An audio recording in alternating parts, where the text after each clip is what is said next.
Ayer el Banco Central Europeo no solo subió los tipos de interés hasta el 0,5%, sino que también aprobó el nuevo mecanismo a través del cual, supuestamente, se pretende rescatar a países como España o como Italia.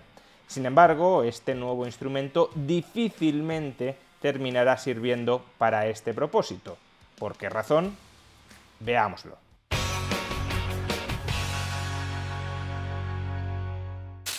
Ayer el Banco Central Europeo tomó dos decisiones importantes. La primera, que es la que ha copado todos los titulares de prensa, es subir los tipos de interés en 50 puntos básicos. Los tipos de interés de intervención del Banco Central Europeo han pasado del 0 al 0,5%. Y el tipo de interés al cual se remuneran los depósitos de los bancos en el Banco Central Europeo ha pasado del menos 0,5%, es decir, el sistema bancario hasta el momento le estaba pagando al Banco Central Europeo por mantener depósitos en él, al 0%. La segunda decisión importante que adoptó ayer el Banco Central Europeo es aprobar ya definitivamente el nuevo mecanismo con el que pretende rescatar la deuda pública de países financieramente en problemas, la deuda pública cuyo coste de financiación se dispare en los mercados. Por ejemplo, candidatos potenciales a este rescate son Italia o España. Recordemos que hace unas semanas el coste de financiación de la deuda pública española y de la deuda pública italiana comenzaron a dispararse. Y en ese momento el Banco Central Europeo salió a la palestra diciendo: no os preocupéis, voy a aprobar un nuevo mecanismo, un nuevo instrumento que evitará que el coste de financiación de estos estados se dispare de manera peligrosa, de manera insostenible para sus finanzas públicas. Pero recordemos también que a los pocos días salió el presidente del Bundesbank y dijo que ese mecanismo no sería un mecanismo que permitiera que los Estados miembros se endeudaran de manera irresponsable e ilimitada, que sería un mecanismo muy excepcional que no proporcionaría un cheque en blanco a los gobernantes irresponsables. Pues bien, después de que se haya aprobado este nuevo mecanismo, ya podemos decir que el Bundesbank ha conseguido imponer, al menos en buena parte, su voluntad, es decir, que no va a haber un cheque en blanco a países como España o como Italia. Y es que si leemos los detalles de este nuevo instrumento de financiación, TPI, por sus siglas en inglés, Instrumento para la Protección de la Transmisión, ¿de qué? De la política monetaria al conjunto de la eurozona, si leemos los detalles de este nuevo instrumento, comprobaremos que su aplicación es bastante más estricta, restringida y limitada de lo que en principio podría parecer. Por ejemplo, si solo leemos los objetivos generales de este nuevo mecanismo, aparentemente tiene mucha potencia, tiene mucho alcance. El eurosistema, es decir, el Banco Central Europeo y los bancos centrales nacionales, serán capaces de efectuar compras en el mercado secundario de títulos, de deuda pública, por ejemplo, en aquellas jurisdicciones, como la española, que estén experimentando un deterioro en sus condiciones financieras que no refleje los fundamentales específicos de ese país. El Banco Central Europeo, por tanto, podrá hacer estas compras para contrarrestar los riesgos en la transmisión del mecanismo de la política monetaria allí donde sea necesario. La escala de las compras de deuda pública que se efectúen bajo el TPI, bajo este nuevo programa, dependerá de la magnitud de los riesgos a los que se enfrente la transmisión de la política monetaria dentro de la eurozona. Las compras, la magnitud de las compras, el tamaño de las compras, la cantidad de deuda pública que van a comprar no están limitadas ex ante. Es decir, que potencialmente el Banco Central Europeo podría sacar el bazooka y comprar cantidades ilimitadas de deuda pública para impedir que los tipos de interés de países como España o Italia se disparen. Como digo, parece un mecanismo muy potente. Si el Banco Central Europeo puede comprar toda la deuda pública de España o de Italia que sea necesario para evitar que sus tipos de interés se disparen, a efectos prácticos los tipos de interés de estos países no se van a poder disparar. Sin embargo, y como de costumbre, el diablo está en los detalles. Volvamos al párrafo que acabamos de leer y del que hemos omitido la primera frase, que es la frase crucial. todo lo que he dicho, que el Banco Central Europeo podrá comprar cantidades ilimitadas de deuda pública de países en problemas cuyos tipos de interés estén aumentando y pongan en dificultades la transmisión de la política monetaria dentro de la eurozona, todo eso, fijémonos en la primera frase, está sujeto a que se cumplan los criterios establecidos. Es decir, la actuación del Banco Central dentro de este nuevo mecanismo está sujeta a condicionalidad. ¿Y cuáles son esas condiciones que el Banco Central Europeo establecerá para poder estabilizar en los mercados el precio de la deuda pública de, por ejemplo, España o Italia? Pues el propio Banco Central Europeo nos explica 4 condiciones que tendrá en cuenta a la hora de tomar su decisión. No es que sean condiciones sine qua non, es decir, no es que si no se cumple alguna de estas condiciones automáticamente se deniega la financiación, la ayuda por parte del Banco Central Europeo, pero sí son condiciones muy importantes que serán cruciales a la hora de valorar si este nuevo mecanismo se utiliza para rescatar a alguno de los países afectados por una potencial crisis de deuda. La primera condición es que el país candidato para que el Banco Central Europeo compre su deuda y lo rescate en los mercados no ha de ser un país sometido a un protocolo de déficit excesivo. ¿Qué es un procedimiento de déficit excesivo?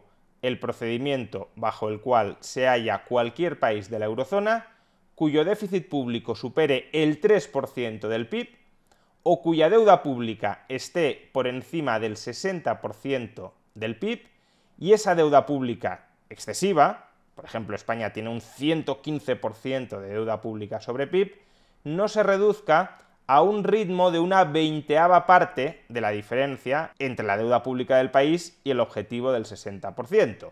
En el caso de España sería una reducción de alrededor de 2 puntos de deuda pública al año. Si alguna de estas dos cosas no sucede, el país entrará en un procedimiento de déficit excesivo. Y si un país está sometido a un protocolo de déficit excesivo, será muy complicado, no necesariamente imposible, porque la decisión final la terminará tomando el Banco Central Europeo, pero será muy complicado que ese país acceda a este nuevo programa de financiación, a este nuevo programa de rescate de la deuda pública en los mercados. ¿Cuán frecuente es que un país como España esté sometido a un procedimiento de déficit excesivo? Bueno, pues estuvimos en procedimiento de déficit excesivo desde el año 2009 al año 2019.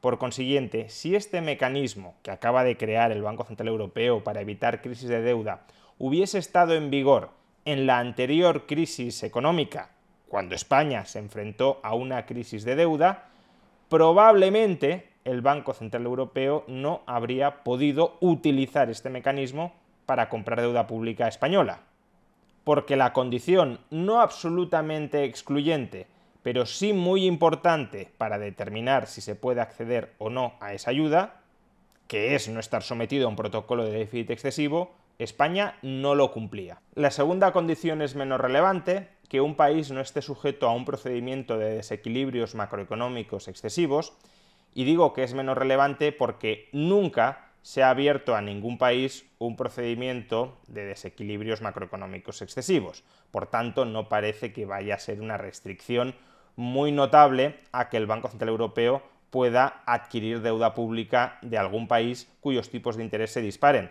Tercera condición. Aunque un país no esté sujeto a un procedimiento de déficit excesivo, si se considera que la trayectoria de su deuda pública no es sostenible en el tiempo, es decir, que el país no se está esforzando verdaderamente por reducir su endeudamiento público, o lo está reduciendo ahora, pero se prevé, por ejemplo, como consecuencia del fuerte aumento que va a experimentar en el gasto en pensiones, si se prevé que en el futuro vuelva a aumentar la deuda pública, si lo prevé cualquier organismo dentro de la Unión Europea, la Comisión Europea, el Banco Central Europeo, el Fondo Monetario Internacional, es decir, incluso fuera de la Unión Europea, o se mencionan también otros organismos, previsiblemente haciendo referencia a, por ejemplo, la AIREF dentro de España, si alguno de estos organismos considera que la trayectoria de deuda pública de un país, de España, de Italia, no es sostenible en el tiempo. El Banco Central Europeo también debería declinar comprar deuda pública de estos países en problemas en los mercados, porque la sostenibilidad de la deuda pública es uno de los criterios cruciales que el Banco Central Europeo dice que va a tener en cuenta a la hora de utilizar o no utilizar este nuevo mecanismo. Y cuarta y última condición: el país cuya deuda pública se analice si debe ser adquirida en los mercados para estabilizar su tipo de interés, tiene que aplicar políticas macroeconómicas sólidas, políticas macroeconómicas razonables. ¿Y qué significa esto? Pues entre otras cosas significa que ese país ha de seguir al pie de la letra las recomendaciones que haga la Comisión Europea en su semestre económico. Por ejemplo, reformar el mercado laboral o reformar el sistema de pensiones. Si el país en cuestión no sigue estas recomendaciones de política económica por parte de la Comisión Europea, el Banco Central Europeo dice que tampoco comprará deuda pública de estos estados. Y España, por ejemplo, lleva años haciendo caso omiso a las recomendaciones que hace la Comisión Europea en su semestre económico. Por tanto, y en definitiva, si el Banco Central Europeo sigue al pie de la letra las condiciones que él mismo ha establecido para poder poner en marcha este nuevo mecanismo, se trata de un mecanismo tremendamente restrictivo a la hora de posibilitar la compra de deuda pública de países en dificultades financieras. No será nada fácil que el Banco Central Europeo pueda justificar una intervención regular en los mercados de deuda pública para evitar que el tipo de interés de un determinado país en dificultades financieras se dispare. No lo podrá justificar a través de este nuevo mecanismo. Y atendiendo a las condiciones que acabo de leer, creo que el mensaje clave que está mandando el Banco Central Europeo es uno y muy claro. A partir del año 2023 se acabó el periodo de gracia de exención de austeridad para los gobiernos europeos. ¿Por qué razón? Pues porque hasta el año 2023 la Comisión Europea no va a iniciar ningún procedimiento de déficit excesivo contra ningún país de la Unión Europea, aunque no cumpla los parámetros que he establecido antes. De manera muy clara y relevante, tener un déficit público por encima del 3%. Ahora bien, a partir del año 2023, la Comisión Europea sí reiniciará los procedimientos de déficit excesivo para aquellos países que tengan un déficit por encima del 3% o que no reduzcan su excesiva deuda pública a un ritmo adecuado. Por tanto, si en 2024 España tiene un déficit por encima del 3%, o aprueba ajustes para reducir su déficit público, o quedará expuesta al juicio de los mercados. Si su tipo de interés se dispara al 7, al 8, al 9%, el Banco Central Europeo, al menos en teoría y según lo que aprobó ayer, no intervendrá para impedirlo. Vamos, que el Banco Central Europeo les está mandando un mensaje muy claro a los gobiernos: no contéis conmigo para consolidar vuestro despilfarro generalizado. No contéis conmigo para consolidar vuestro endeudamiento excesivo, no contéis conmigo para consolidar vuestro déficit excesivo. Yo no voy a estar aquí para protegeros de los mercados si vuestra situación financiera es insostenible. Sois vosotros los que tenéis que cuadrar vuestras cuentas para volver vuestra situación financiera sostenible. Por tanto, y si el Banco Central Europeo cumple su palabra, que está por ver, a partir del 1 de enero del año 2024 volverá la austeridad a España, volverán los recortes en forma de reducciones del gasto o previsiblemente de subidas de impuestos, volverán los recortes presupuestarios. ¿Y qué pasa justo antes del 1 de enero del año 2024? Pues que antes del 1 de enero de 2024 hay elecciones generales en España para escoger un nuevo gobierno. Es decir, que todo apunta que el marrón presupuestario que está gestando Sánchez se lo terminará comiendo otro.